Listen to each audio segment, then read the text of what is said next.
I'd like to welcome you to WCPT AM's Out Chicago. Think of us as Sunday brunch with your gay best friends. Now please welcome your host, Scott Duff. And a happy Sunday fun day to everybody out there. Scott Duff here along with Ellen Miller. Good morning, Scott. Good morning. Happy Memorial Day weekend. Have a nice Memorial Day weekend. That's what I say. Yeah, I guess happy is not.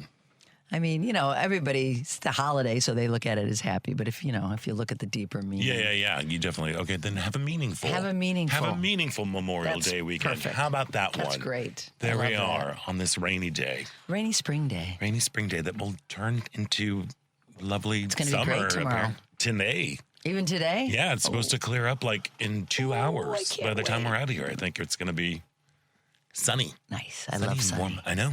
Yesterday was a little chilly. Girl, it was. It was really chilly. If you were not in the sun, look out. Chicago, we get it. We get it, Chicago. Enough. Just let us have something nice. Some nice weather. Starting this afternoon. Yes. And tomorrow. Yes. Tomorrow, Memorial Day is going to be great. Well, I have to work, so I don't care about that. I went today. I took the rest of the day off after this. Oh, good. I know. So it's great. And we've got a great show to kind of kick everything off. For decades, Windy City Times has been covering stories about the LGBTQ community, and managing editor of Windy City Times, Jake Wittich, is going to be joining us later this hour to talk about all things related to the LGBTQ community here in Chicago. And Hyde Park Arts Center celebrates Pride with the 5th annual Art of Pride, an all-ages, family-friendly celebration of queer joy on June 7th. Harley Reed, teen programs coordinator at Hyde Park's Art Center, is going to be joining us. And you would be crazy to miss always Patsy Cline. You see what I did there? I do. The show is always Patsy Cline. It's now playing at American Blues Theater, and it just got extended. Yes, it did. Through June 21st. Well, it should. And we're going to chat with actor and American Blues Theater Ensemble member Liz Chichester in the second hour. And, of course, we would love to hear from you. So give us a call at 773-763-9278. The number again is 773-763-9278. You know what? And that also works if you just want to text us.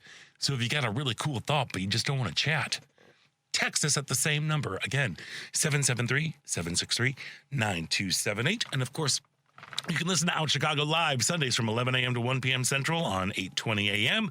on TuneIn from heartlandsignal.com, or you can watch the live video stream on the WCPT Facebook page or Heartland Signal YouTube page. And today's show is live on Facebook. We're reading your comments, so please leave your thoughts as well as like and share the page. You'll find it at facebook.com/WCPT820. Ellen Miller, you had a gig. I had a gig, It's officially street fair season. It's Street Fest season for sure. We Nelson Street Revival with lots of subs. People were traveling because it is a holiday weekend or getting parts replaced, whatever the case on was. Their body, not on their car. Their body. Yeah. But anyway, we had the wonderful, incomparable Cheryl Youngblood doing the lead vocals for us. Cheryl is a force to be reckoned with. She's just such a rising star here in Chicago and all over. She tours Europe. And wow, the energy she brought to that stage, Scott, was just mind-blowing. Yeah, you were glowing when you came in. You were like, it was insane. It was cold out there. I had my Kathy was there and friends, my brother, my sister, my nephew, who I don't think has ever seen me perform in recent years, and maybe when he was really young, and he brought a friend, and she was like so. Well, that's great. Oh, it was great, and they all were out there in the freezing. The minute it was over, but he left because it was cold. I'm jumping around on stage. I started with a leather jacket, but after the first song, when you're blowing a harmonica, you get warm quickly. Yeah, but the buzz on this show last night, it was just heartwarming and just felt so great. Don't you love that? Like, I think also, having been in a show where like a lot of understudies go on, there's always something really exciting when there's new blood to come in and to keep things spicy, and you're just kind of extra on your toes, and everybody's just kind of like, all right, we're here right now. So I think that gives you like yeah. just a little bit more.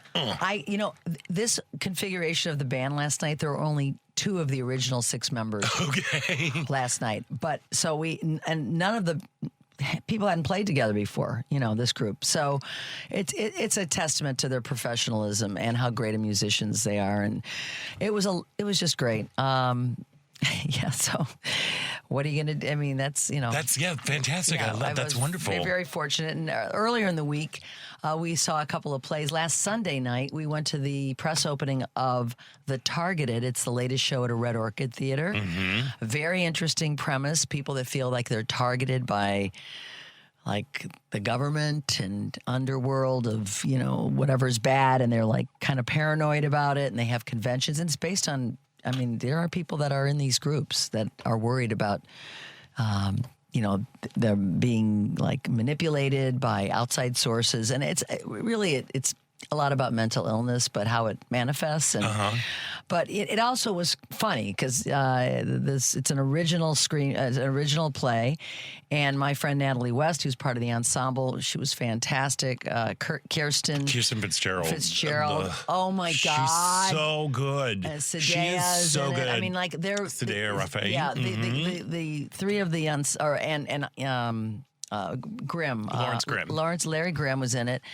Just amazing. Just a great show, and very interesting topic, but well done and well acted. Food for thought. And that's not at their space, right? No, that's at the Chopin? It's at Chopin, yeah. And they had a really neat opening night party. I'd never been downstairs. Oh, I love downstairs. Isn't it great? Downstairs is a whole magical spot. Oh, it is. And that party was fun, and so I had a blast on that. And then Wednesday, we went to Spamalot, the revival of Spamalot. And Scott, I was telling you before we went on, I had the pleasure and privilege to be at the very first opening night, the pre-Broadway here in Chicago, with Tim Curry, David Hyde Pierce, Hank Azaria, and I forgot he was even in it. It was 22 years ago. What's her butt from Grey's Anatomy? Oh. She was the lady in the lake. Oh, she was? Yeah. Oh, my God. The Lady in the Lake in this production. I mean, everybody's fantastic. It's an updated revival. It's gay. I love it. It's just walk, don't run. You only have a week to get there. I think it's ending the 31st. Is it the 31st? Yeah. I think there's another week of it. Another week of it. Seriously, go check this. If you love Monty Python, if you saw the first one, don't hesitate to go see this one because this revival is fantastic. All right, come on now. We all need all the laughs we can get. They have a few jabs in there, so of bringing it to modern times. So, just a great, a fun week, capped off by the show last night, and here we are. Love it. Memorial Day weekend. Memorial Day weekend is really throwing me off. The fact that there's we still have May 31st. It's always like the end of May. I'm like, oh, okay, we're done. Like tomorrow's June. Yeah, no, it's and not. It's like, oh, no. It's We've got different. Yeah. It's different this year. Yeah. It's early. It's early, and yeah, my week has been fine. Kind of like, I kind of lost it a little bit. This week I had to take a half day. Well, take a mental health day. I had to take a little mental health day because it was just yeah. Sometimes, I really think we would end conflicts and wars if everybody had to work retail or wait tables for 1 week just to deal with the general public. You know what the real issues in the world are. Yeah. Well, no, but here's the thing. I think it's really affecting people. Yeah. It is affecting a lot of, I know it's affecting me, but it's affecting the general public, and people are weird. The state of the world? The state of the world, yeah. Everything that's kind of that's happening and happen. I'm feeling that I know what you mean. I think people are just kind of at wit's end with what's going on, and it manifests itself sadly. In certain weird ways. If you're working somewhere like TJ's, and people just they don't know where to put their anxiety and their anger, so it unfortunately goes out at innocent people. There is a lot of aggressive yelling of questions with an accusatory tone. When are you getting basil in? And as soon as you improve your attitude. Yeah, exactly. That's it's right behind you. Just look right over there. You just passed it. Yeah. But it was it was good because I literally just was my brain was frying, and I'm like, you know what, I can't be here. And I was there for half day, and then I got in my car and drove right to go to the plant store and bought plants and soil and pots, and like spent the rest of the day like in my Zen place, which was great. It was fabulous. And I've kind of just been hanging out on the patio. Jerry and I watched, oh my gosh, are you an Elvis fan? I appreciate Elvis. Let's put it that way. Okay. I'm like one of these people that loved Elvis. I will say that when I was a little girl, he was in the movies, and I did love him on the screen. Oh, I loved watching the movies. Who wouldn't? Yeah. Hubba, hubba, Yeah. hubba. Yeah. He's a hunk of burning love. Look, okay, so I wasn't like the first time that I got Elvis, like, you know, because I'm a little, he passed away when I was young. Yeah. And I was even young. Yeah. You were young. Yeah. So I kind of understood that Elvis was like a thing. Yeah. But it wasn't until I lived in Memphis and I went to Graceland and just walked through the trophy room and down the halls and seeing all of the work that he did with charities and with Memphis, like that I got Elvis. Interesting. You Yeah, know, I hear it's great. I do need to go. Graceland is fan. You really do. I've been like 3 times. Everybody says it's so much smaller than you it would is. think It's a lot smaller than you would think it would be. So with like going there, I kind of got it. Well, we watched. There's a new movie out called Epic. It is an Elvis Presley concert film. It's an actual concert? It's like from his Vegas residencies. I think it was the Imperial where he was with the jumpsuit era. It's jumpsuit era. A little chubby. Well, it's funny because he starts out tiny and then he kind of, it's his era of expansion is what we're going to call it. But they kind of go back and forth between, like they intersplice over the years. They kind of do like a best of, and you get to see like kind of what this concert was like and how we put it together and how like the songs that they were trying. I mean, it was just phenomenal. And it's another one of those moments where you're like, oh, I would definitely watch that. I get Elvis. Yeah. I mean, because for me, again, because Elvis was just kind of Elvis, you understood like the musicianship. I think that's what you would really enjoy about it. Like he was a true musician and artist. Oh yeah, he was. You know, and he played guitar and piano and like just his vocals. Boy, oh boy. 10 out of 10. I'm telling you, just like it's one of those things. And like the entire time, Jerry and I kept going, why don't we listen to more Elvis? We need more Elvis in our life. Why are we not doing this? Maybe there'll be a resurgence all over. Mayhaps. That's what happens. But the younger generation sees something. Look at the song "Dreams" by Stevie Nicks. I mean, that song's old as the hills. And I saw her in New Orleans. Fleetwood Mac. It's by Fleetwood Mac. But she wrote it. I know, but kids are crazy for it. So it's amazing how people can grasp onto something that was, decades old that they just resonating. Oh, like hacky sack. That's back. Hacky sack is back. I heard that the other day. The sack is back, everybody. I just literally heard that. I know. I think it's because kids can't have their cell phones at schools anymore. So now they're kicking the little beanbag They're around. kicking little beanbags and stuff. I never was good at that. Did you try it? No, that's a sport. that is the a Grateful sport. Dead concerts is where a lot of that started. That was like the people, the pre-Dead. I don't know if you ever experienced a Grateful Dead pre-show. Like the party was in the parking lot. Always, yeah. Yeah, and they were all playing hacky sack. Well, because they were high. Yes, they were. They were on the Lakeshore Drive. Yeah. But yeah, so we just kind of like Jerry and I've been hanging out. Yeah. Yesterday it was. It really filled my heart, because I love talking about community and being a part of a community.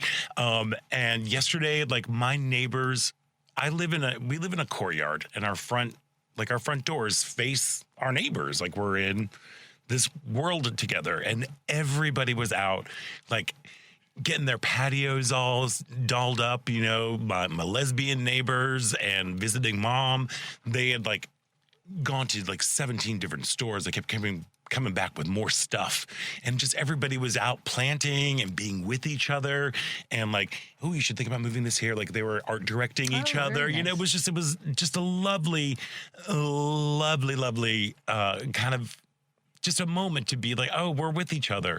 And then had the lesbians over and Mama O, and we sat outside. It was pretty short because we got cold really fast. Yeah, it did. It got cold, yeah. But it was just, again, we're just kind of like hanging out and just being with each other. And it was nothing better than nature and being around, beautiful things and out in the outdoors. My mother-in-law did a very sweet thing. I had a milestone birthday last month, and she wanted to do something special for me. And she wanted me to pick out a tree of some sort that, something that would be going from, other than just a present that, a piece of clothing or something, a jewelry. So we picked out this, it's a Japanese maple, but it's the type that has the little feathered leaves. Uh-huh. And we saw one on our walk a couple weeks ago. And when our guy that helps us with our yard, he found one and he planted it yesterday. And it's so cool that somebody, it's a really neat, special gift. Yeah, 100% is. It's something that's going to endure and grow. Yeah, it's beautiful, and I know I'll admire it for many years to come. So I got a tree yesterday. So, I love that. I'll show you a picture when we're during the break. Please do. I will. Because that just fills my heart. You know, I think there's something wonderful and necessary to look at things grow. Green is good for the eyes, and it's good for the soul. Oh, look at that. That's beautiful. It's a really good picture of a really lovely tree. There we are. New baby. Little baby. New baby. New baby. There we are. Is that in the front of your house? Or it's on the side. On the side? Yeah, it's hard to find spots, Yeah, of course. City life and everything. Yeah. Do you have big Memorial Day plans? We're going to our friend Kathy Richardson, America's sweetheart. And her wife Rachel are who tumped over this week on stage, apparently. Last week. And it's, she sent us the video, and Kathy could not stop laughing. She posted the video. I know. Luckily, I said, "Are you okay?" She goes, "Well, everything hurts, but it was worth it," because she rebounded so well. We haven't seen them since, I think, Christmas probably. So we're getting together at their home, and then we're having our other lesbian friends, Jenny and Angela, over for just a casual, basic brats and burger barbecue tomorrow afternoon. All right. So I'm excited to see our friends. It's kind of that season where, we're through the winter travel and, people staying home and hibernating. Let's all get out. That's the beauty of spring. Let's get out and let's commune together. As you talk about the community of your condo friends, there's nothing better than friends being outside together and just enjoying nature and being together. Yeah. Actually, one of my former students that I taught her in high school, I've known her since she was in 6th grade. She is now like an assistant director, I forget her title, with Drunk Shakespeare, like the national thing, and she's in town, and she's she's putting in a new cast, so she's like in rehearsals and everything, and so she's gonna come over today, along with our friend Kiki and her daughter Gabriella. They're coming over, and we're doing some ribs. Oh, nice. Ribs and slaw, and who knows, we might even set up the projector for a little outdoor drive-in movie. What might you watch? I don't know. Something fun. Something nice. I don't know. It's hard. I'm making a pineapple upside down cake when I get home to bring over to the barbecue. Girl, this morning I already made. I got my slaw. I didn't cook. You shredded some slaw. I shredded everything. I was going to get up and make the cake this morning. I thought, who am I kidding? I got to bed at like 1:30 this morning. Yeah. So no. Never good. So good. All right. That's the beauty. Make some things, make you feel good, be with your friends, enjoy outdoors if you can, and think about those that gave their lives for this lovely country. Yeah. Well, it is a lovely country. Most of them would be rolling around in turning in their graves right now, especially veterans of World War I, World War II, who fought against fascism. But anyway, I digress. We will remember those. We put our flag up and honor those that made the ultimate sacrifice. Mm-hmm. So everybody, at 3 o'clock tomorrow, there's a moment of silence. I believe it's at 3 o'clock. So people can find a way to kind of honor those that did give the ultimate sacrifice. Yeah, we live across from Rose Hill Cemetery, and there's a small Memorial Day sort of parade or procession, but then they fire cannons. Oh, it's a little jarring. I'm sure. If you forget about it. A cannon? Yeah, it's like at 10 o'clock in the morning. Oh my God! Yeah. So even a gun is jarring. Yeah, but a cannon. So they're like boom. There's some especially very large. In the quiet of morning. Yeah, Yeah, but it's something that's always wonderful, and people line up along the street to kind of watch. It's a very small sort of thing, but it feels very meaningful. And it's good to stop and remember. I mean, we wouldn't be here today if these men and women did not give their lives for our country. So and it's true. True that. Let's think about them tomorrow. 100%. We should probably take a break. Let's do it. Right about now. But before we do that, this part about Chicago is brought to you by Team Hochberg. Are you looking to purchase a new home? Then you need to call Team Hochberg, your trusted local lender. Don, a trucker, 30, married to Mary, who's a teacher's aide, 29, with 2 kids, and their combined income is $125,000 a year. They called Team Hochberg to secure a mortgage on their first home. David answered all their questions, explained the funds required for a down payment and closing costs, then introduced them to an experienced realtor. Let's review. David answered Don and Mary's questions, introduced them to a realtor, and helped them secure a mortgage on their new home with a backyard where they can build everlasting memories. If you're purchasing a new home and would like the same outstanding service as Don and Mary, call David now at 855-56-DAVID or visit 56david.com. Team Hochberg has helped thousands of WCPT listeners, but he can't help if you don't call 855-563-2843 or visit 56david.com. Don't take my word for it. Check out Team Hochberg's over 700 5-star Google reviews. It's Atlantic Coast Mortgage, equal housing lender, NMLS 643114.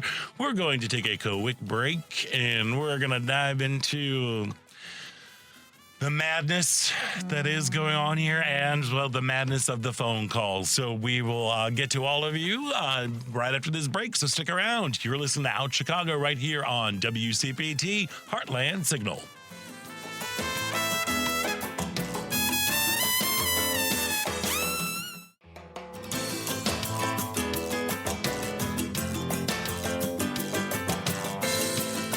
Welcome back. I'm Lennox McGee. I'm David Dodd, and we're the hosts of The Sip. You're listening to Out Chicago on WCPT 820.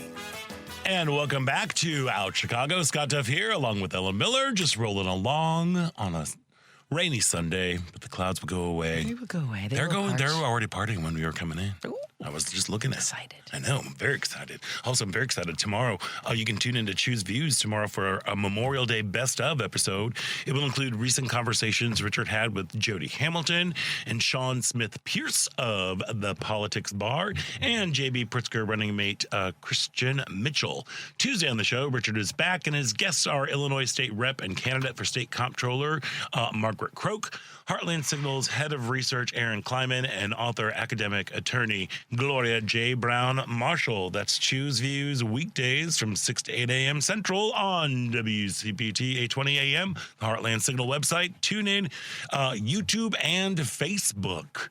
There we go. What is the perfect time to announce a $1.8 billion slush fund to compensate J6ers and other criminals, and also announce that you and your family can't have the IRS come after you? Why I think it is the week before celebrating Memorial Day, a day where we remember folks who gave the ultimate sacrifice to ensure the continuance of our democracy. But I was beyond livid. And I think we were talking about this last week. We talked about it last week, and then Monday they went, guess what? We're doing it. I've dropped my lawsuit. And so I'm going to get this. What a scam. What a grift. It is the biggest scam. It is the biggest. How can we sit? They have figured out. He has these people, these Project 2025 folks that are just manipulating the levers of our government in such a way that they have figured out every possible loophole that they can use. And he is the king of lawsuits. That's all. He's made a whole career That's all he does. out of suing. He knows that you eventually settle. It is disgusting. It is demoralizing.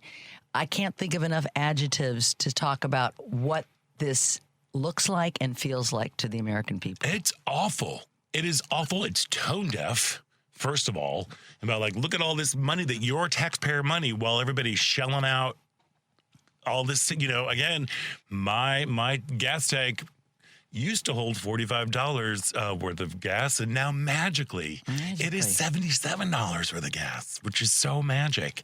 And like, people are hurting real hard everywhere, and then you'd be like, oh, okay, we're going to take your taxpayer money, but we're not going to be able to fund, like school lunch programs, or like let's take care of food deserts, or what we're going to be talking about with Jake Wittich later on. All of this cuts to the medical service, to healthcare. It's bananas. And as we know, the economy has been the number one issue for voters, especially voters that voted his way. And, they were upset about the price of eggs in 2024. Yeah. What are they thinking now? Well, they're not thinking right now. They're telling everybody to just take it on the chin, suck it up. You can deal with this for a little bit because the stock market is way up. But the people I'm talking about, what are the people that voted for him thinking now? Because they don't, a lot of them, the stock market means nothing to those people. That was my point. Yeah. I was getting to. I think that is the message that they are coming with, and they're going to be like, you got to be kidding me. You've got to be kidding me. This is what you're talking about? When, like... Not to mention his late night tweets, or whatever the heck they're called. Just disgusting stuff. Stephen Colbert ended his show on Thursday night, and a couple nights later, Goofball had a picture of him throwing him into a dumpster. I mean, why is this behavior? I hope that people continue to think it's unacceptable, because it is gross. It is ridiculous. It's hateful. It's just the things he texts, and he's out of his mind. It is unbecoming of an American president. And I think beyond unbecoming. And what the problem is, most of the people that voted for him because of this, because of the P.T. Barnum aspect, because he likes an audience, because he loves the feedback, the attention. He loves anybody focused on him, whether it's good or bad. He is the king of, there's no such thing as bad press, even though everything is bad press these days. Like, he's got a really unpopular award that apparently is coming to a close. Who? What? But there's nothing like announced, and there are no specifics about this thing with Iran. Yeah, we'll be lucky to get things the way they were before the war.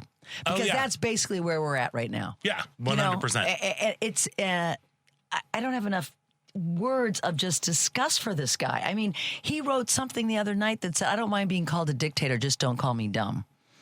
I mean, his skin is so thin. He's such a thin skin. Yeah, it's like eyelid skin. Yeah. It's that skin. It's that thin. Sorry. Let's go to the phone, because it looks like Iran in Chicago. You've got something to say about Iran. Welcome. You're on Out Chicago.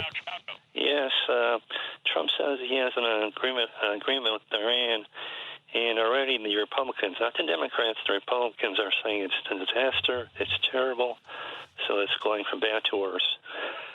Yeah, and of course there are zero details that are being announced with all of this. Ron, thank you so much for giving us a call. Appreciate it. And he's losing support everywhere. There's a reason why the Senate, Congress, left early. Mm-hmm.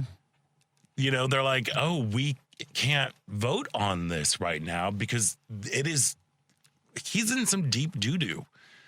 And it's like he is shockingly losing support from both the Senate and the House. He's not focused on any legislation right now. All he wants to talk about is his stupid arch and his stupid ballroom, his stupid reflecting pool with a nice coating. Mm-hmm. Nice with a nice blue coating that's going on there. And all he wants to do is, the only piece of legislation that he's really focused on is the Save America Act, but mostly because, and they're going to use all of the anti-trans stuff that he threw in there to gain popularity for the bill, because it's dumb. It's dumb. It's going to disenfranchise voters. It's dumb. And it's the only way that he thinks he can win, right, especially coming up with the midterm right now. And he's he needs to watch out, because he's going to start poking. He's already been poking some bears. We've seen he's endorsing people in primaries and things. We've already seen some losses in primary runs. They're like Senator Bill Cassidy of Louisiana, Representative Tom Massey in Kentucky. Next week, you got John Cornyn, and he's thrown his massive heft behind Ken Paxton. He's a real charmer, that one. But you forget that there are people like Bill Cassidy. He was the one person who was like really, really, really, really, really on the fence about Kennedy being the being the head of health and the health things, health secretary, because he's a doctor. Yeah, so he was trying to be like honest about it. Yeah, and he's kind of like, it would seem like a little like, oh, please, to get in good graces there. You know, you've got Thomas Massey, who's been very vocal about the Epstein files. Now he's very vocal about, he says, I've got 7 months left. Yep. Watch out, folks. That's what I mean. Like, he's got to watch out because he's like, okay, he's backing these really kooky pants characters who are going to be fine. They're great in a primary, but what are they going to do in a general election? Lose. Because they're so extreme. But also, you have these people who are like, wait, I'm here through the end of the year. There's going to be some monkey wrenches thrown in, I think. I'm hoping. And that's the hardest part because the way that they are looking at loopholes in all of the systems, and then whenever something bad happens, they're like, it's transgender everything. Oh, yeah. Then they come back. I hate that I'm having to put faith in these GOP officials to do the right thing. As long as they're in power, that's all we can do is put faith in them to do it because they're the ones that hold the keys to this. You know, it's such an authoritarian playbook. It is, you know, other than the next thing you can do is, you know, throw them to the dogs if he doesn't like them, like Kim Jong-un likes to do. But you cross him, that's it. It's a mob boss. It's a mob boss mentality. It's like a mob boss mentality. Yes, it's totally all of that. What's going on here? Let's go back to the phones. Talk to Michael. Welcome. You're on Out Chicago. Hi. Hello. Hi, good afternoon. Hi. This is Michael O'Connor. How are you two doing? It's so good to hear Ellen's voice. Happy birthday to you. Thank you. Michael. Yeah, you know what? I have looked at the platform of Ken Paxton, and the platform is the issues that he purports to be elected upon. And clearly, this man is anti-affirmative action since we don't have it anymore. That's, as far as I'm concerned, that's a major issue for me. The fact that he's okay with that is a major reason why I think he should not be in. But we have to depend upon the other demographics that are adversely affected by this, like the Latino community. They're going to be stepping up, I'm sure, and I look forward to the House changing because once you see the Texas House change, that is a major turnaround that will wake up any Republican. And unfortunately, and it's sad for me to see because I'm from the age and that generation when LGBTQ, well, there was no such thing as LGBTQ. They didn't even mention lesbians. They didn't mention transgenders. Mm-hmm. They had nothing. They didn't understand that. That was not dealt with. We're back there now. Legislatively, affirmative gender, as far as affirmative care for anybody that has to rely on any federal money in order to get help, that's gone. That's gone. And the agencies that that we're trying to help, they have been defunded. People have to understand that the only thing that Americans as a whole have, there are two ways to get power. Well, three, actually. But we have to get out. We have to understand who we're voting for. And I'm from the school of belief that this is no longer a Republican, Democrat, as far as America. This is an autocrat. I used to call in on the station and tell you guys, and you guys agreed, and you were right. This guy is trying to change the government from its form of democracy to an authoritative situation where he only controls it. And that's what he has done. You should see, give a chance, if you can, to look at what he calls the big, beautiful bill. It is terrible. Anybody who is working class, anybody who is, they don't even, unfortunately, you don't hear too many people say poor, but that's what a lot of people in this country are. You don't have a job. The government benefits are being cut. And so we don't really have any other recourse except for to march. We have to give visibility to these this atrocity, because this man, he's nuts. And Nuts. It's clear to me that he has lost his mind. He has. And He totally has. He don't care. Yeah, Susan Wines is the only woman left in the cabinet, the only one, and she's got breast cancer. So those funds have been cut. So it's a real. If you want, well, let me just say this: this government policies are now going back to the time, and I'm talking when President Rutherford Hayes and all those people, right after Reconstruction, in terms of Jim Crow. Yep. That's what we're dealing with now. Yeah, it's true. That's what we're dealing with now. And that means that LGBTQ people are not exempt. We are the ones who are publicly being targeted, and we got to get off our duff and do what we're supposed to do, what we know we're supposed to do. And I always tell people, well, let me just say this. If you don't know what to do, we have something called the Human Rights Campaign and Far Equality, Far Illinois. You got to join it so that you can be informed, so that you also can be a part of making sure that we don't have any kings in this country. That's right. That's my commitment. Well, Michael O'Connor, thank you so much for calling in. We always appreciate your insights and your thoughts. I do take umbrage when you say get off your duff.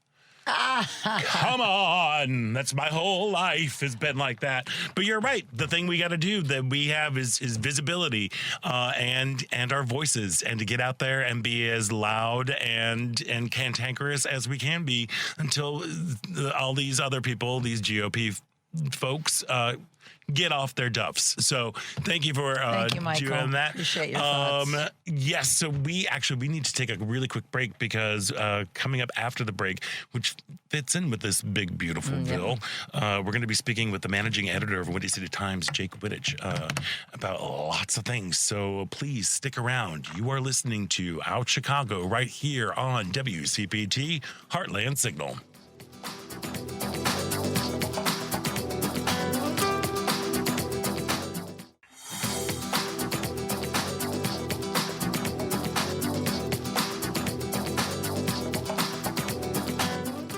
Molly McCormick. And I'm Danny Parpan. And we're an indie folk group called The Fruit Flies. Welcome back to Out Chicago on WCPT. Welcome back to Out Chicago. Scott Duff here, along with Ellen Miller, just rolling along. Hey, Monday on Live, Local and Progressive, we'll be replaying last week's episode with 95-year-old legendary journalist and Harvard professor emeritus Marvin Kalb, Democratic Legislative Campaign Committee President Heather Williams, and Joel Ostro, professor of political science at Benedictine University. Jones back live on Tuesday with guests Michael Rabbit of the Broadview 6, the Chicago Tribune's Ray Long, and UIC television historian Walter Podrazik. That's Live, Local, and Progressive, weekdays from 2 to 5 p.m. Central on WCPT 820 a.m., heartlandsignal.com, and TuneIn. Look, y'all, for decades, Windy City Times has been reporting on stories from and about the LGBTQ community in Chicago and beyond. It is such an invaluable resource. And joining us now is managing editor of Windy City Times, Jake Wittich. Jake, welcome to the show. Hi, Scott. It's so good to be here. Thanks for having me. We're so grateful thank you so much for responding to my email. It made my heart feel so good. There we go. Hey, so just real quick, when did you arrive at Windy City Times, and how are things going over there? Yeah, so I freelanced for Windy City Times. I had a brief stint around 2018, 2019. Then I went to the Sun Times and Block Club Chicago, and I went back to Windy City Times about 2.5 years ago. And this was as they were launching their online newsletters. So I kind of came to help expand its digital presence. So that's what I've been up to these past 2 years, and it's been life-changing. You've been amazing, by the way. Like the newsletters are incredible. Your digital output the content is fantastic. The website looks like chef's kiss. I'm like, hats off to you, my friend. Thank you. It's a whole team that I'm working with, and everyone's doing incredible work. I'm so proud to be a part of it, and it's just amazing to do work that feels so aligned with my purpose in life. Yeah. So I'm so grateful to be there. Yeah, I was a member of the Windy City Times team for gosh, I think like 5-year chunk. Going on there. So it's an organization that I firmly believe in, and just such incredible and invaluable work here. Like you just can't put a price tag on how awesome it is. Look, you've been very busy with some recent stories. You had a really great piece this week about the effects of the more than $1 trillion in health funding cuts. So what's at stake? Yeah. So basically, as you were talking about earlier on the show, under the One Big Beautiful Bill Act, so-called, that Republicans passed in July of last year, there are what's coming is the largest health funding cuts in U.S. history. And that's going to have some pretty serious implications for people in America. Among them, more than 15 million Americans could lose their health insurance. 450 hospitals will be at risk of closing. And so much more, like necessary infrastructure that keeps people safe and healthy in our country is at risk of disappearing. So there's a lot at stake here. And what's happening is organizers in Chicago are mobilizing under 7 days of June, which is a nationwide effort from June 1st through 7th that's going to hold so many events, rallies, protests, vigils, panel discussions, town halls, all these kinds of things all across the country to raise awareness for what's to come. The tagline is "Health is Primary," and it's kind of timed with primary elections. That's where the primary comes from. It's a double entendre, I guess. It has a dual meaning. And, many of these cuts won't take effect until after the election, and that's kind of intentional. So we need to really sound the alarm and raise awareness now. So, but these cuts, they're coming, right? Like there's no way to switch that around. Right. And that's what my understanding. Maybe if we flip seats and Democrats win Congress, they could stop it somehow with some sort of bill or law. But, it's going to take a lot of organizing across the country to get this done. It's an uphill battle, but we can do it. And, at the same time these cuts are happening, they're offering more tax cuts to billionaires. They're allocating more than $170 billion to expand immigration enforcement. They're funding the military and wars and things like that. And it's just, where are our priorities as a country? We need to center this around health and people. They clearly don't care. Jake, what concerns are you hearing from LGBTQ Chicagoans that they're most concerned about these days? I mean, is it the health or... There's a lot of cuts to LGBTQ plus health research. A huge issue is HIV funding is just being slashed and gutted, and we've had organizations in Chicago like AIDS Foundation Chicago raising the alarm about that. We've made so much progress toward getting to zero, and this could really reverse that, if we lose this funding. So one of the key events happening in Chicago is going to be this candlelight vigil at the AIDS Garden Chicago, which is along the lakefront. It's where the giant Keith Haring statue is. It's 7:30 p.m. on June 5th. And basically, it's to honor anyone who has lost their lives due to health inequities in this country. Could be HIV or any health-related issue. And it's happening on June 5th, which is actually the 45th anniversary of the CDC's first report that first acknowledged the AIDS epidemic. Wow. So it's a really timely reminder of what happens when governments fail to respond adequately to public health crises.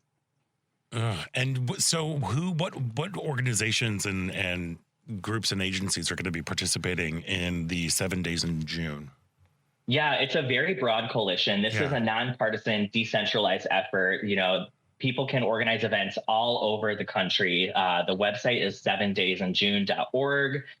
Here in Chicago, Mary Morton, she's a longtime LGBTQ plus pioneer with the Morton Group. They are convening people. I don't want to say she's leading this because it is decentralized, but they're convening people and organizers for this effort in Chicago. So it's a mix of HIV advocates, disability activists, LGBTQ leaders, reproductive justice groups, public health orgs, and then labor unions are really coming out for this because this is not just going to affect people's health, but it's going to affect economies, jobs, things like that. So the labor movement is really a big part of this in Chicago as well. Yeah. See, it keeps going back to the whole like fascist playbook in my mind of, you know, keep them poor, keep them sick, keep them uninformed.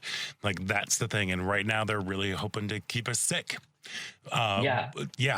Which, I know it's awful, but you know, it's inspiring to see people organizing literally all over the country. If you go to 7daysinjune.org, they have a map where you can click on it and see where events are being held. In Illinois, the Chicago area, right now they've got about, I think, 19, last time I checked, 19 events listed in our area, and it's expected to keep growing as more events are organized and announced. So, yeah. No, and that's an incredible thing too, because with 19 events in 7 days, that's a lot. And also, one of the biggest antidote for despair is action. So to go out and to be a part of something, you can at least, again, you'll be with a community, you'll be with people, like-minded individuals who are like really, really like trying to make a point about healthcare is a necessity. It should be a right. And we're very, so it's 7daysinjune.org. Is that the website that people can go to? Correct. Yeah. And, you know, organizing is healing. You know, I spoke with Coco Sudek. I'm working on a guide for Pride Month on how people can defend LGBTQ plus rights. And what she told me is build your community, because when you're in community and something happens, we're already connected and it's easier to mobilize quickly. And then it inspires hope. You know, being with like-minded people is the antidote to this feeling of despair that many are feeling. Absolutely. Yeah. Isn't Coco Sudek, isn't she behind Q-Force? Yes. Yeah, I should have said that. She's behind Q-Force, which is an incredible organization, building community and helping flip seats in neighboring swing states and things like that. So, Jake, is there a story you've reported on or written about that has really stuck with you emotionally? That's a really good question. I don't know. I write so many stories, but I am so passionate about any story I get to tell. It's really an honor. I really want to make sure that our coverage reflects the diversity of Chicago and the diversity of our LGBTQ plus community. So I'm really passionate about telling trans stories, South and West Side queer stories. We have newsletters called Black Lines and En La Vida that cover Chicago's Black and Latino queer communities. And it's really any chance I get to highlight the diversity of our community really keeps me going. Yeah, well, and we are running out of time, but you did mention the Windy City Times Guide to Pride that's coming up. It drops Tuesday. Subscribe to our newsletters. You'll get it first. WindyCityTimes.com/newsletters. It's basically an online hub that's going to have Pride Month events, features, profiles of queer elders, trailblazers, we have so much content. So I'm really excited to share it with you all. So stay tuned. Yeah. And friends out there, let me tell you, if you do not visit WindyCityTimes.com, you need to. It's such a valuable resource where you get information that's about stories that are like about queer folks and things that how the queer community is impacted by things. It's really great. And it's locally rooted. It's locally rooted. It's here in Chicago. And it's also like a lot of fun. I'm also still gagging over the new website. It's so good. It is so good. It was needed. Yes. Yes, it was. But I'm so happy that it's thriving right now. And, it is an independent news source. So if you want to make a donation or say you are a part of a nonprofit or you've got something that you want to advertise, yeah. you can always kick some, I think it's a great way to reach a very specific community who likes to show up and help their own. So donate if you can. I know times are a little hard right now, but at least you can subscribe to the newsletters. They are so fantastic and informative. Just get on that list. Jake Wittich, thank you so much for joining us, and thank you for all that you and everybody at Windy City Times. It's a great group of people over there, and thank you for all that you do for Chicago and beyond. Likewise, I'm such a fan about Chicago, so it's great to be on today. Thank you. Thanks, Jake. Thank you so much. And you can also find Jake on the Gailey Show. There we are. Which is every other Wednesday. Every other Wednesday, which is right here on WCPT. Fantastic. Jake, enjoy the day. Thank you. Hopefully you can sit down for a little bit because you are very, very busy. There you go. Jake, have a great time. Thank you for joining us today. Thank you. You too. Bye-bye, Thank you. Jake. We are going to take a quick break and when we come back, it is the second hour about Chicago right here on WCPT Heartland Signal.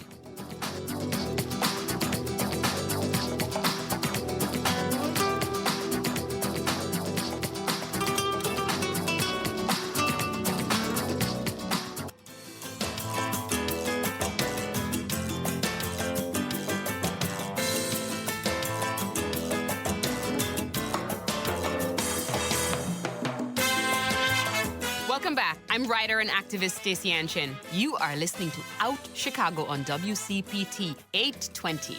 Welcome back to the second hour of Out Chicago. Scott Duff here, along with Ellen Miller, rolling along. Yes, we are. The sky is clearing up. He's singing for our next guest. I know he is. Well, because I've got a song in my heart He does. every day, Ellen. Yes, I know you do. Yes, I do. I do. Damn it. There you are. And we've got a great second hour lined up for you. Pride Month is going to be, it's coming up. It's still another week away. I'm telling you, this Memorial Day on the 24th and 25th is like screwing with my head. Because it should be like June is tomorrow. But no, we got another week. The last Monday of the month. I know. And we're going to be, chatting a little bit later on with the teen programs coordinator at Hyde Park Arts Center, Harley Reed, about their Hyde Park Art of Pride, which I love. It also coincides with the 57th Street Art Fair, which is my favorite of all the art fairs that we have here in Chicago. But right now, listen. Y'all would be crazy for missing always Patsy Cline. See what I did there? I think she's got job security. Now playing. Yes. It's always Patsy Cline is now playing at American Blues Theater, and it was just extended through June 21st. And joining us right now is none other than Patsy Cline herself, American Blues Theater Ensemble member Liz Chittister. Liz, welcome to the show.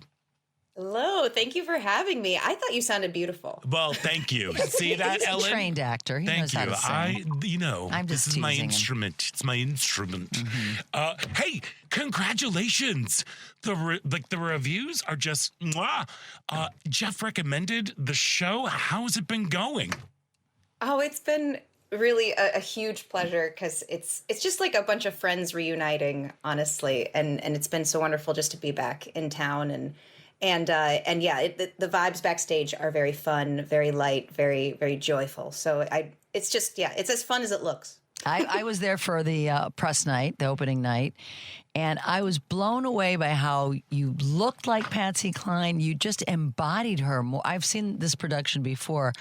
I don't think I've seen anybody embody her like you did, Liz. Do you have a personal relationship with her music, or was she new to you, or how did you come to doing so well with her? So I grew up in Virginia and North Carolina, but mostly in Virginia. And her music was everywhere and kind of all around us. I came from a mountain town that's just down 81 from her. So I feel like that, yeah, her voice sort of permeated my music and my musical tastes. Like her voice influenced a lot of the other voices that I also listened to as well, like Nora Jones and Ava Cassidy and Ava those types of Cassidy. Yeah. big, soulful, honest voices. And I'm very lucky that I got to hear those as a young person. It's evident because it's not just like you're up there discovering these songs for the first time. It feels like you've lived and breathed them your whole life. And so it sounds like you have. Oh, thank you. Oh yeah, absolutely. And it's just nice to it's kind of fun to revisit home in two places, like revisit home in Virginia, but also like to kind of bring home to Chicago. Yeah, where are you based now? I'm based in New York City now. I've been there for about 5 years. Okay, come on, fancy pants, Big Apple actor. Yes. Well, yeah, it was big life change. I met somebody, and I also I have some family out there too, so it just kind of made sense in the time of my life. But I miss Chicago a lot. I've been coming back as much as I possibly can. I love everybody here, and I lived here for about 10 years, and I just love the theater community. I love the music community. And it's still going strong, so I'm happy to see that. Yeah. And American Blues has been knocking it out of the park with their beautiful home, that gorgeous space that's on Lincoln. They've been hit after hit after hit. It's so wonderful to have some place that you can call your artistic home, to just to return to and to feed that part of your soul. Absolutely, and the entire ensemble is just fantastic, and we feed each other and root for each other. I feel extremely lucky to also call American Blues. And the ensemble is mainly musicians, wonderful musicians.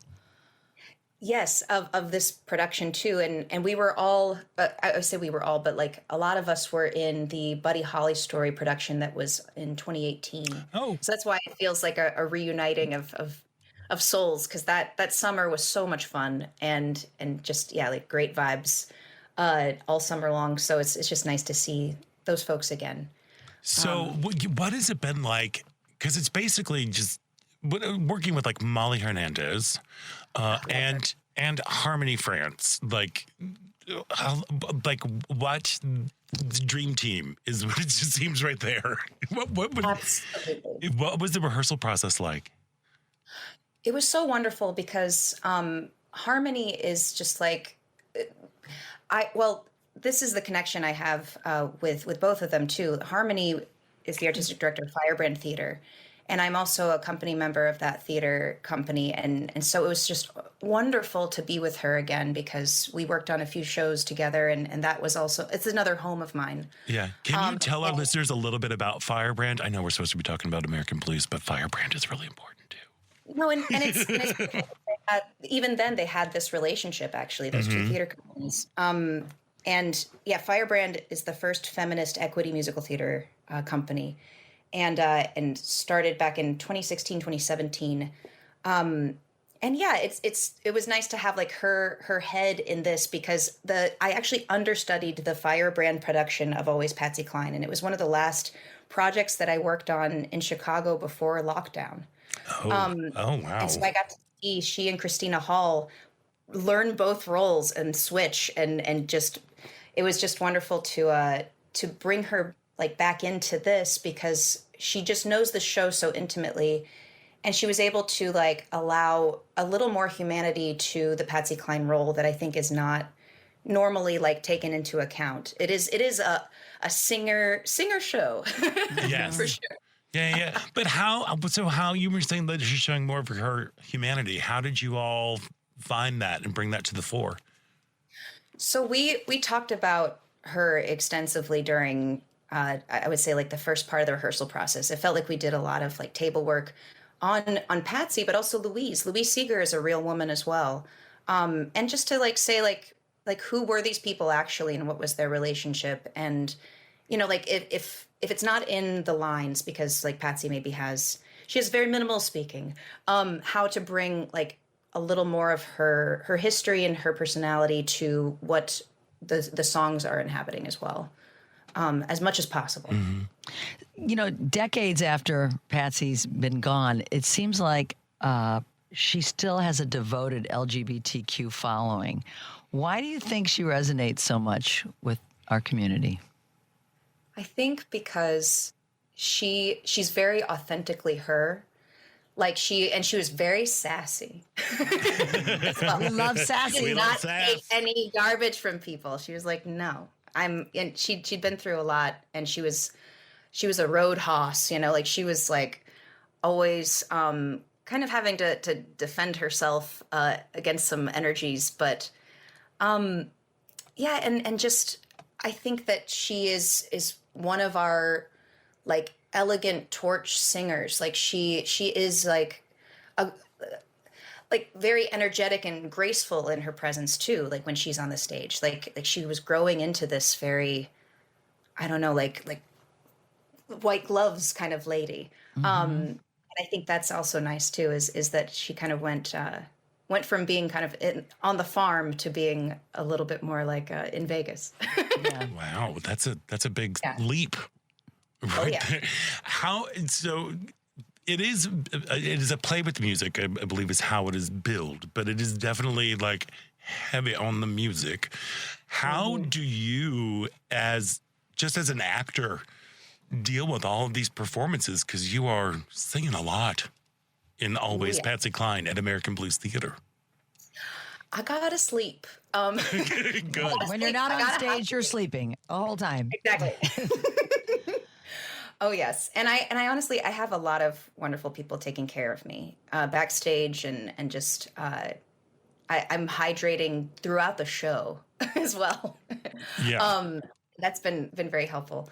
Yeah, and I have, you know, the sound has been very helpful for me too. It's like I'm able to add nuance to the vocal, where if I were just like blasting it the whole time, I think I wouldn't have the longevity. But they've been working with me to like help shape the dynamic of the voice, and it's been so wonderful to be able to do that, like kind of night to night, make it a little different every night. Your interpretation is uncanny.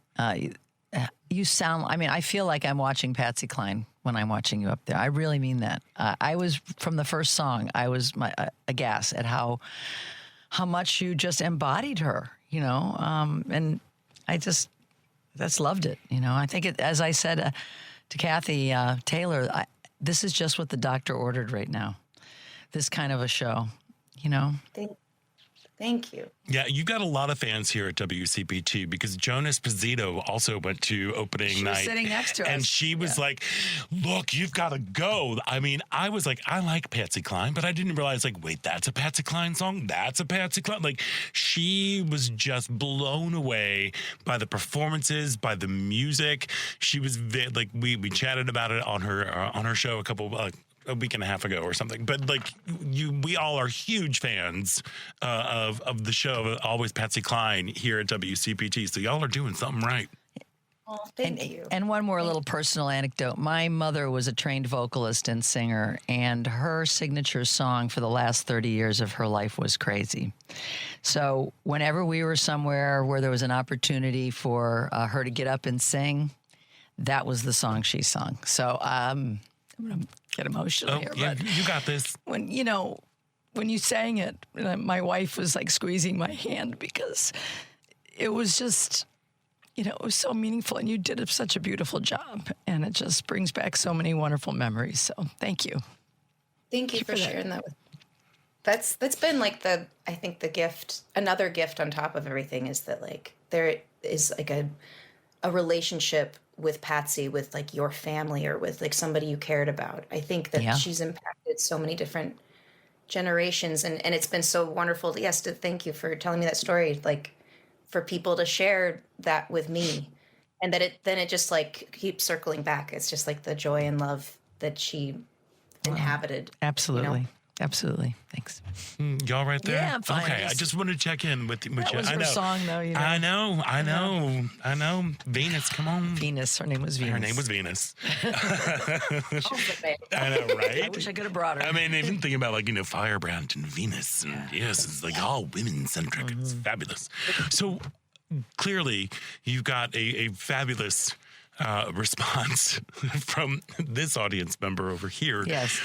What is your wish so that when people come see Always Patsy Cline at American Blues Theater, which again just got extended to through June 21st, what do you hope people take away from the show? I hope that they feel like just a bit of relief, just a lot of joy. I think right now it just feels like we're not allowed to feel happy, or we're not allowed to feel like, just joy with each other. I think it's about being together. It's about bringing people together. It's about friendship. It's about being a fan of your friend. I want there to be positive energy taken away, and that, yes, you are allowed to feel good. And that is a form of protest in a way. Yes. Yeah. Yes, ma'am. It most certainly is. So, so after the show it might extend again. Who knows? But after the show closes, you're headed back to New York? Is there anything lined up for you, or are you just kind of doing the thing? That is the plan. I'm hoping to be in Chicago more, to like kind of rebuild even more of a connection here, so that I'm just here more often. I don't have anything lined up theatrically, but I've been busking in Central Park at the Imagine Memorial. That has been my I love that. gig so for like a while. It's so wonderful. It's another sort of area of like a beautiful connection that gets made in that space. Yeah. What songs do you sing? Do you have a go-to list? She's gonna have a bunch of Patsy Cline songs in her. Well, I was singing some Patsy before I left, because I have some regulars that come and sit in the park, and they're like, "What are you doing?" And I'm like, "I'm doing Patsy Cline." So I was doing some crazy and walking after midnight in the Imagine Memorial. I hope John doesn't mind. But yeah, it's a lot of John, and I love George Harrison. He's my favorite Beatle. Yeah. So I do a lot of, and I play fingerstyle ukulele, and guitar. So that's my other instruments. Oh my gosh, Liz, you were just making the biggest #1 fan out of Ellen Miller now. Next time in New York, I'm checking in with you to see when you'll be at the Imagine Garden there. Oh, yes. No, I will definitely let you know. It's such a wonderful place. And while you're here in Chicago too, like there's something so special about the Chicago theater community. We try to convey that when we're lucky enough to have these conversations with people like you. But there's this place, the Chicago theater community is so special because it is all about like a rising tide lifts all boats. We are all here to celebrate each other, to lift each other up, to support each other. There's nothing like it in the world, and especially when you have, I have About Face Theater, but to have something for you for American Blues Theater to provide that soft space to land, like that in itself is like such a tremendous gift. So congratulations with that, and congratulations on this beautiful show of Always Patsy Cline. It is now playing at American Blues Theater. It's Jeff recommended. The reviews are phenomenal, and it just got extended through June 21st. And for tickets, you can go to AmericanBluesTheater.com. Liz Chittister, thank you for joining. I know your schedule is wackadoodle over the weekends, so thank you for joining us today, and just enjoy your time in the run. And one other thing, Ken Habick is an old friend of mine. He was not on base the night I was there, but please tell him hello for me. Oh, I will. Oh, and thank you so much for having me. This has been such a pleasure. And yes, shout out to the Chicago theater community. There really isn't anything like it. Nothing like it. I've now been on the outside for a little bit, and I'm like, nah, it's super awesome. Well, we hope to see more of you. We hope to see much more of you here in Chicago. Thank you so much, Liz. Thank you. Thank you, Liz. Break legs today. We are going to take a quick break, and when we come back, we are chatting with Harley Reed, Teen Programs Coordinator at the Hyde Park Arts Center, about their upcoming 5th Annual Art of Pride. So stick around. You're listening to Out Chicago right here on WCPT Heartland Signal.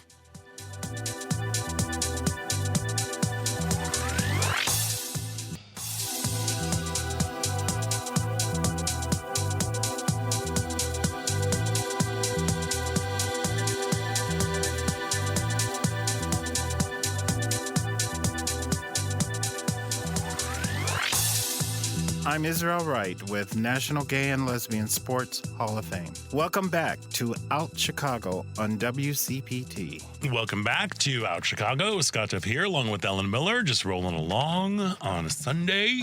And tomorrow on Driving It Home on WCPT, Patty Vasquez will be here live with some Memorial Day fun, so don't miss it. That's Driving It Home with Patty Vasquez, weekdays from 5 to 7 p.m. Central on WCPT 820 a.m., the Heartland Signal website, TuneIn, YouTube, and Facebook.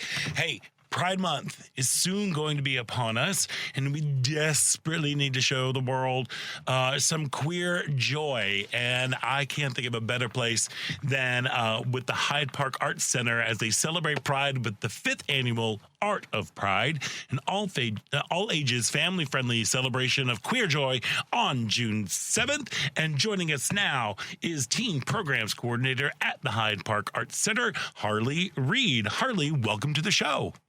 Awesome. Thank you for having me. Hello, everybody. Thank you for taking time out of your schedule. I know, like, you've got it. Things are buzzing right now as you're getting ready for the Art of Pride.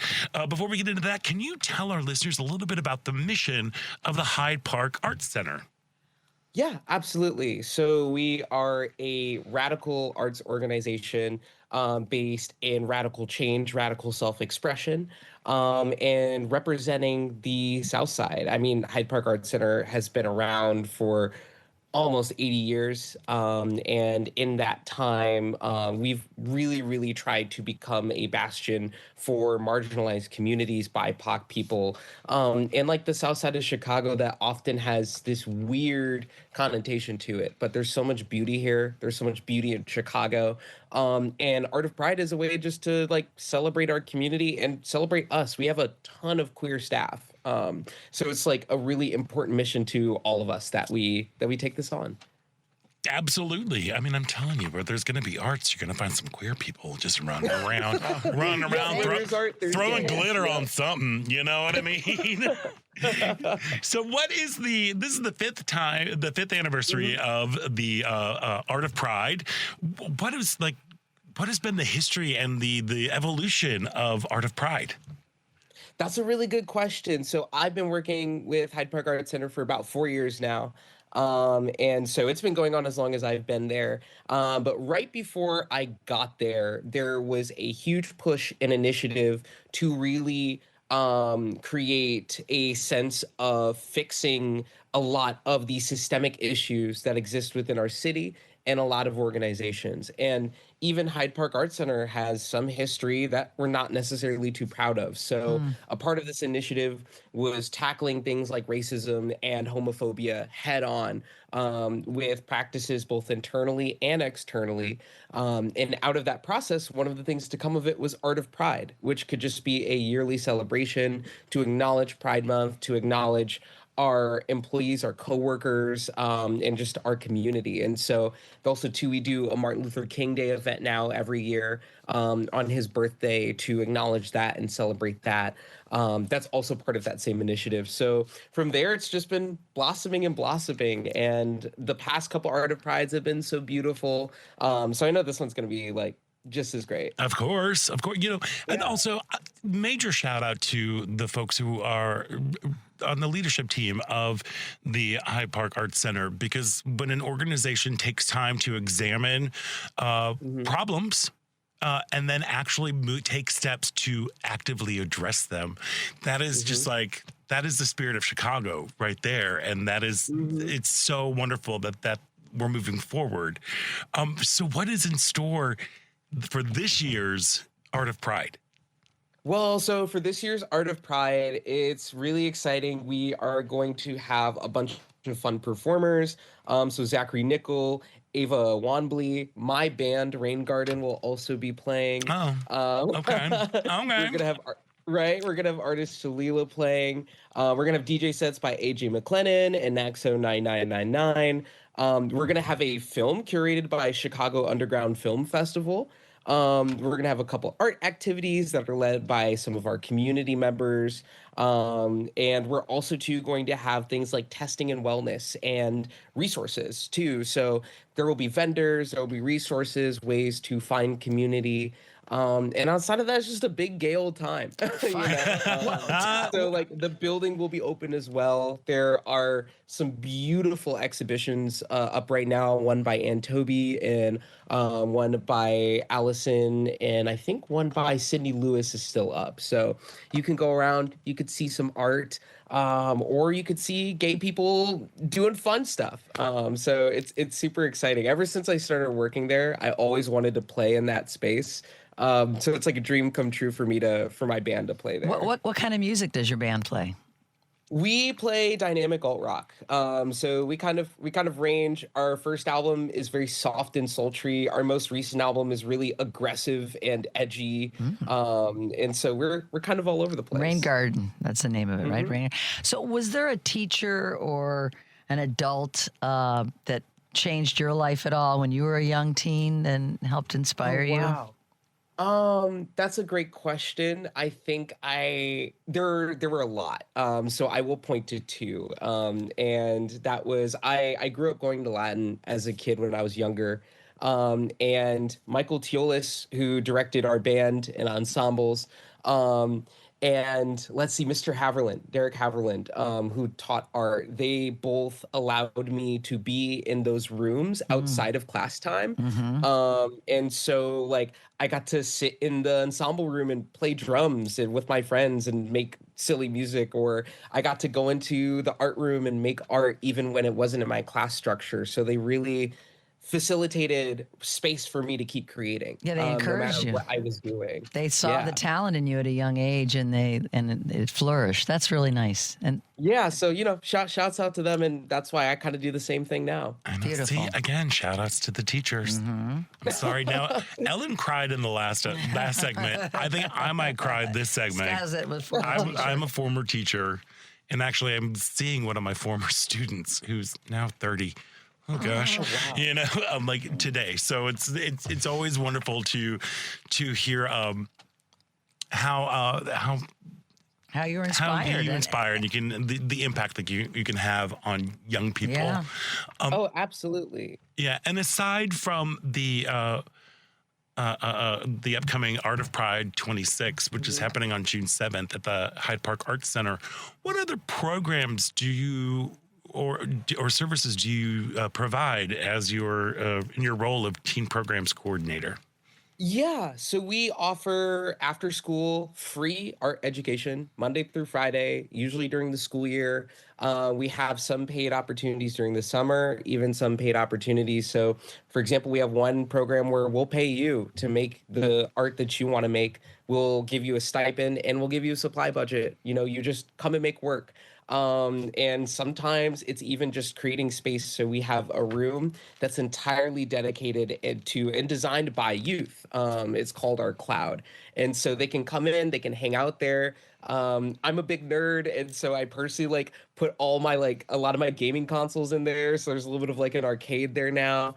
And yeah, our main goal is to just foster art and creativity and create space. I'm somebody who makes weird, uncouth art, and I know there isn't always a roadmap for those types of artists, or even nowadays in 2026 it's really daunting to be a creative. So just demystifying a lot of that, creating safe space for them to process and think and create, and then that's pretty much the bulk of my work. So please all teens, or if you know anybody who's interested in art, come by, hang out. It is a ton of fun. And when we're talking about art, are we talking about solely visual art, or are you dipping into music since you are a part of a cool band? Yeah. So it was mostly rooted in visual art just because Hyde Park Arts Center has a huge history in visual art. But we're trying to broaden our horizons. We've had a music production class for the past couple of years that has gone really well. And that's taught by IS Pro Academy, and they have incredible resources. And so that's been cool. And we're always open to new ideas. It's one thing I love about my job is I'm kind of supposed to be saying yes to the teens as much as I can, unless something stops me. So if somebody comes to me with an idea or something they want to learn, I'm going to try and figure out how to make that happen as best as I can. Do you think today's young teens are facing the same kinds of challenges you faced as a teen, or do you see something different happening with the younger generation? It's a bit of both, right? Because I'm 27, so I'm about 10 years older around a lot of the teens that I work with. So I grew up in an era where it was half technology, like half not technology. Like I had my first smartphone in high school. By then I think the iPhone 3 was out or something, but I still remember like dial up. So I think a lot of the social media pressure, expectations, things like Spotify, music streaming, that stuff was really new when I was their age and getting to be older. So it wasn't as prevalent, and there was a little bit less pressure to adhere to that kind of stuff. But I feel like what kids are experiencing today now, they're experiencing the same things that I did when it comes to technology. But I think what's different is this visible, the adults are failing them, and it's very visible. I mean, they're failing all of us, but it's hard for them to look up at our leaders, at these institutions, right, and see positivity and see things that they can aspire to. So I think the challenge that they're facing is really interesting, because I think they know they're going to have to reshape a lot of what they want to see in society right now. And that's daunting for somebody who's young. So I really, really empathize with them with that. Yeah. But it also sounds like they have, we were talking with Liz about having a soft place to land. It sounds like the Hyde Park Arts Center is providing that like soft place to land, as well as a place where they're heard, they are valued, they where young people are encouraged to create. Like what an incredible resource Hyde Park Arts Center is for the community. Yeah, that's pretty much the goal. And like I want people to listen to those young people more, listen to those teens, because a lot of them, they really know what's going on. I had my head in the sand about some things politically, and like I've had a wonderful journey to understand being a queer person, a Black person, what that means. But they have to learn it quick, and they are already kind of there with it. So I'm always learning from them too. Absolutely. See, I'm telling you, yes, working with young people is awesome. I love it. It's so great. Right? And I'm so very excited for Hyde Park Arts Center Art of Pride 26. It's June 7th, and it's also the same weekend as my favorite art fair in Chicago, the 57th Street Art Fair. Ooh, that's a good one. I know, right? So you can go hang out at the Arts Center from 12 to 4. Have fun, enjoy some alt rock music. And Rain Garden. Rain Garden. Thank you. My brain just decided stopped working right there. But like go in and celebrate Pride there, and then go see more beautiful things. Like see beautiful things at the Hyde Park Arts Center, and then also wander over and go check out the 57th Street Art Fair. But what a gift it is, not only to the community at large, especially when we're having so many, there's so many things going on in the burbs right now where they're canceling Pride, or they want to cancel Pride, and there's a whole brouhaha going on out there. Downers Grove. I've heard about Downers Grove. That's crazy. But Downers Grove is standing firm. They are like, nope. The LGBT community is our community. Like that's so great that Hyde Park Art Center is celebrating the queer community and the contributions that we make, but also celebrating the whole community of Hyde Park and what a dynamic and amazing place the South Side of Chicago is. So thank you for doing that. And thank you for creating space for us to share that and talk about that. Of course. The door is always open. If you ever have any new programs or whatever that you want to come and give a little plug, we would love to do that for all of the the teenagers who are listening to AM radio. Yeah, I don't even know what a radio is. Harley Reid from the Hyde Park Arts Center. I want you to have the most wonderful Pride Month, but specifically have so much fun at the Art of Pride 26. It's from 12 to 4 on June 7th at the Hyde Park Arts Center.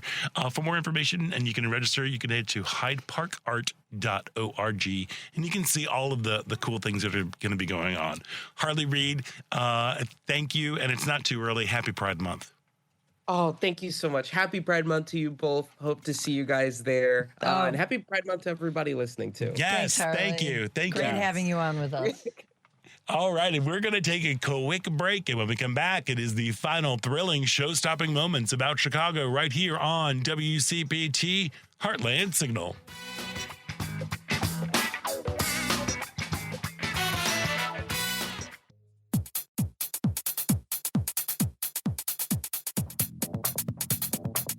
Welcome back. I'm Fazia Mirza. You're listening to Out Chicago on WCPT. And welcome back to Out Chicago. Scott Duff here, along with Ellen Miller, just rolling along, singing a song. I need to make a plea. Yeah. If you're out there listening and love WCPT and Out Chicago, and you have a business, please advertise with us because we need a longer break. Okay? Do it for yourselves. Do it for us. Do it for the community. Do it for our weary vocal cords. For our weary vocal cords. But seriously, come advertise with us. The rates are very reasonable. There you go. Come on down. That's a good one. Yeah. Yeah. Yeah. And you know what? You can also listen to, rate, and share the Out Chicago full episodes and featured interview podcasts. They're on Spotify, Apple Podcasts, TuneIn, iHeart, YouTube, and Amazon Music. All of those places. Just search for Out Chicago with Scott Duff and Ellen Miller, or you can visit WCPT's podcast page at heartlandsignal.com/podcasts. Some of the latest additions to our featured interviews podcast are playwright York Walker of The Goodman's Covenant. Have you seen it yet? Wednesday. You're going Wednesday? I'm going Wednesday. Yes, indeed. Oh my gosh. I'm not going to miss it. I cannot wait. I will talk to you on Sunday about it. Wait. It just got extended too. Yes, but I don't know it the did. date. Yes, but I have an old date on here. But it's definitely going. It's through May 31st, but it got extended. Yes. I think another week at least. For real, y'all need to go see the show. It's so good, and our conversation with York was just fantastic and sublime. Also, on our podcast, you can find Guy Branum. He's a comedian, actor, and Emmy and Golden Globe winning writer producer of Hacks. That little show. Oh, we love Hacks. That little show on the HBOs. There we are. Our covenant's been extended until.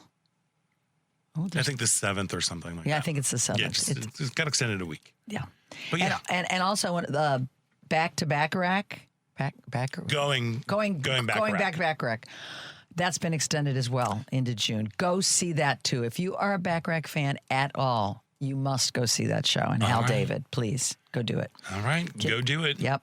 There's lots to do. Those are your marching orders, folks. I know. And while you're doing that, you can also like and subscribe, as the kids say. Do the kids say that anymore? Sure. No. That's just shaking his head like, no, kids don't say that. Kids don't do that. Anyway, y'all. So Barney Frank passed away this week. He was the Massachusetts representative who for decades was the most prominent gay politician in the country. And he was an author of the most significant overhaul of the nation's financial regulations since the Great Depression. And he was 86 years old when he passed away.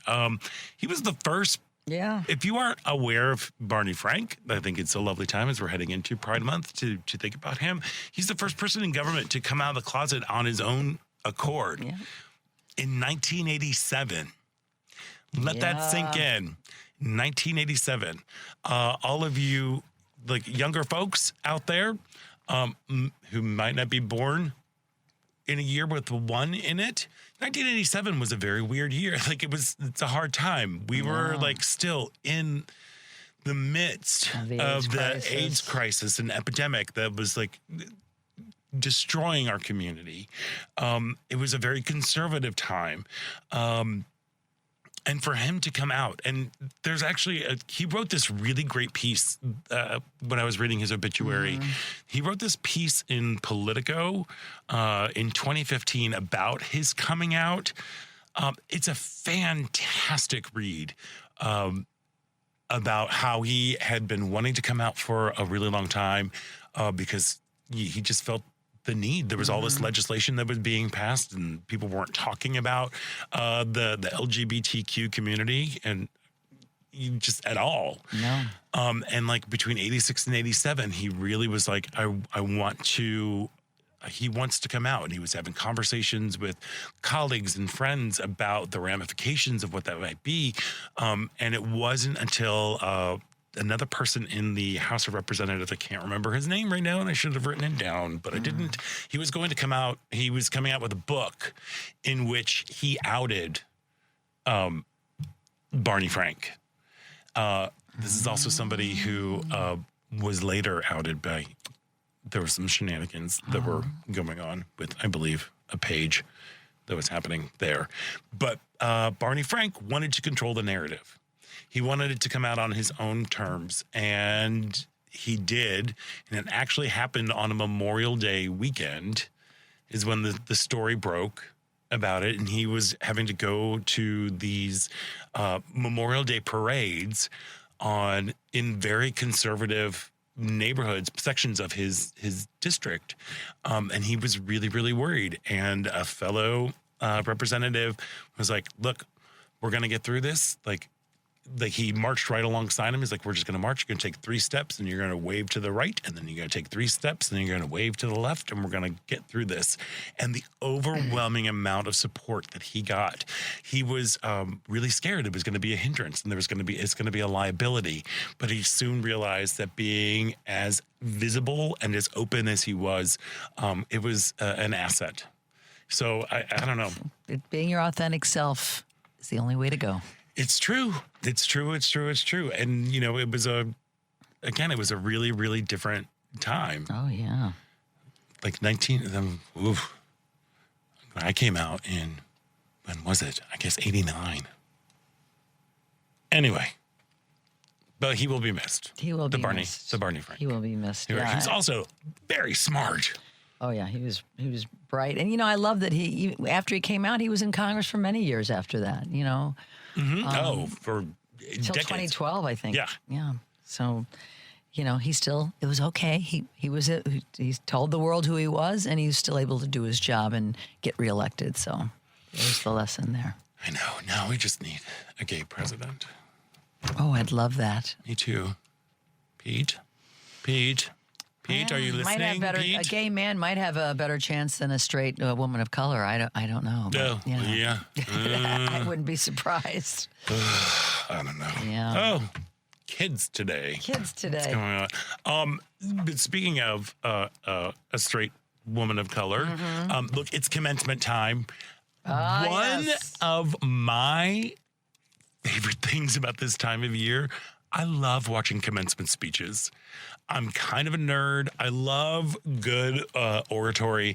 I love the message that people are imparting to young folks who are about to embark on this crazy journey called adulthood and their life. I think it's really, really interesting what's going on right now. There's been a lot of people who are like talking about AI and that is the future, and they are getting booed like nobody's business because they're like, wait, we just spent a lot of money and a lot of time. We spent 4 years preparing for this, and now you're saying that AI is the future and we're not going to have jobs because of it. I think found that very, very interesting. You know, I also like little moments too when what's his name? Mike Pence spoke at Notre Dame for their commencement, and a bunch of students silently got up and left. Remember that? Yes, because he was the governor. Yes, it was the first time around. Yes, as the governor of Indiana, he was just awful. And speaking of awful, Trump did a commencement speech at the U.S. Coast Guard Academy on Wednesday. That was it was like his grievance. I mean, you say all the great ones. Yeah. This one Oh my God. Really? I mean, No I was talking about surprise. lovely oratory. He's just it's a list of grievance. He's going to talk about the 2020 election and how he lost, blah, blah, and he's going to talk about his own accomplishments. It's so disrespectful to the graduates. 100%. But there is somebody who was not Yes. disrespectful. No. She was great. It's Simone Sanders Townsend. I love her. She was a senior advisor on Biden's 2020 campaign, the former chief spokesperson for Vice President Harris, and she's now an MS Now anchor with the weeknight. Every weeknight. Look how that goes. There we go. Truth in advertising. She spoke at Spelman College and knocked it out of the park. And it was Spelman College is a historically black college. I believe just for women. Women's college. Women's college. And she was able to, she's just such an effective communicator. You can see why she got those jobs and why she has the job she is right now. But it was something that really resonated with me. And I just kind of wanted to share just a little bit of what she had to say to the graduating class of 2026. So here is a little bit of Simone Sanders Townsend's commencement address at Spelman College. Spelman College, ladies and gentlemen, is not just a place where the post-Reconstruction story is taught. Spelman College is a post-Reconstruction story. And every post-Reconstruction story is the story of a question. It is the question that confronted Sophia and Harriet when they sat down in that basement in 1881. It is the question that has confronted black women in this country in every generation since. And it is the question that confronts every woman in this arena today. What do you do when the conditions are not in your favor? You build anyway. Now, graduates, the women who walked into that basement in 1881, they are not just historical figures. They are the architecture of your moment. Because in the years that followed Reconstruction's collapse, while the country was making itself smaller for black people, it was our ancestors that made themselves bigger. They built Spelman. They built the Divine Nine. They built the NAACP. They built the legal scaffolding that would become the Civil Rights Movement. And they did all of that, not because the times were good, because they were not good. They did it precisely because the times were bad.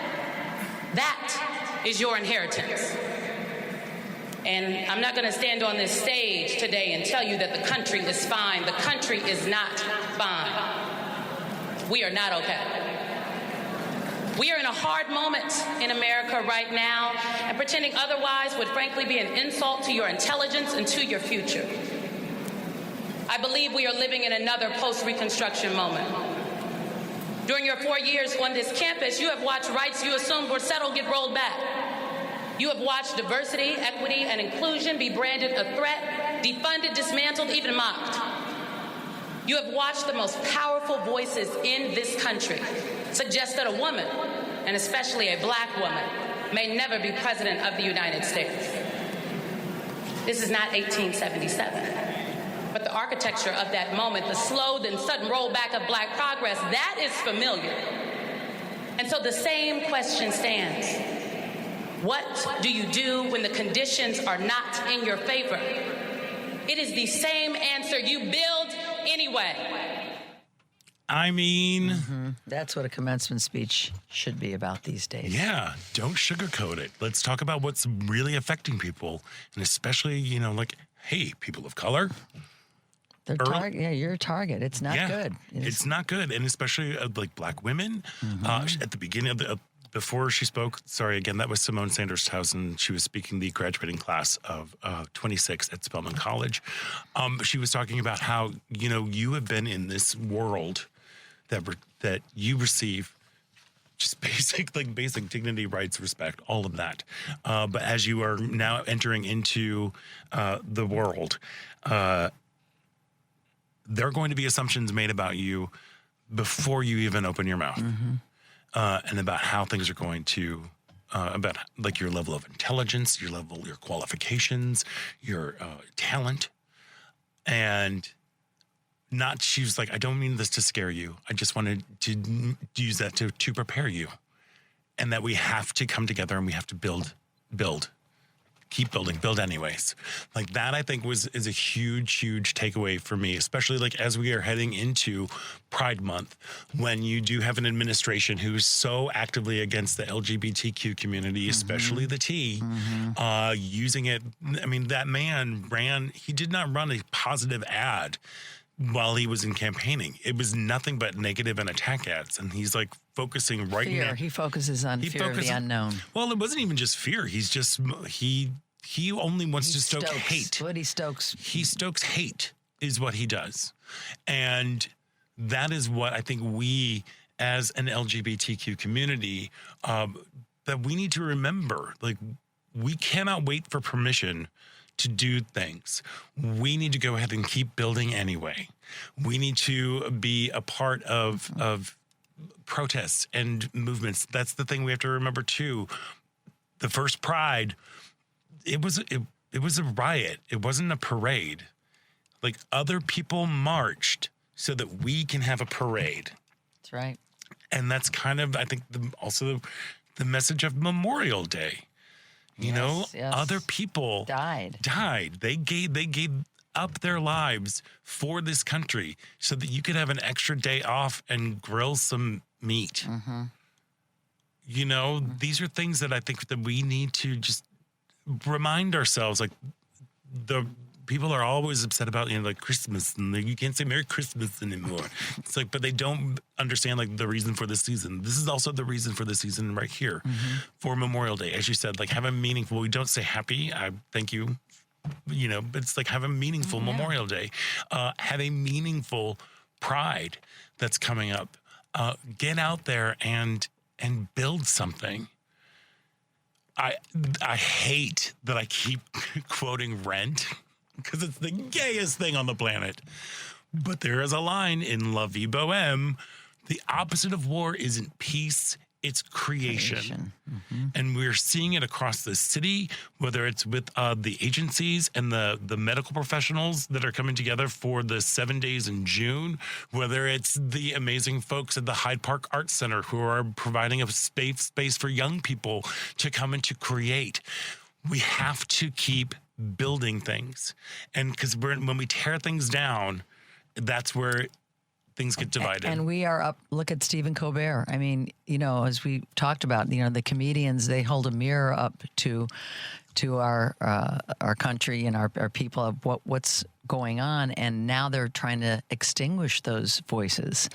And we lost an important one this week. We most certainly did. And it's you know, it was the shows were fun to watch, but the reality is that this free speech has been snuffed out. Not entirely. Well, by CBS. By CBS, right there. But you know who wants to get rid of Seth Meyers, Jimmy Kimmel, anybody that speaks against him. So support those that are speaking truth to power. And Scott, we got to be vigilant. We've got to keep creating. Don't let anything get in your way. Yeah, I think that's a really good thing to take away, you know, during this holiday season, which again is more somber and should be more revered, again, than having an extra day off.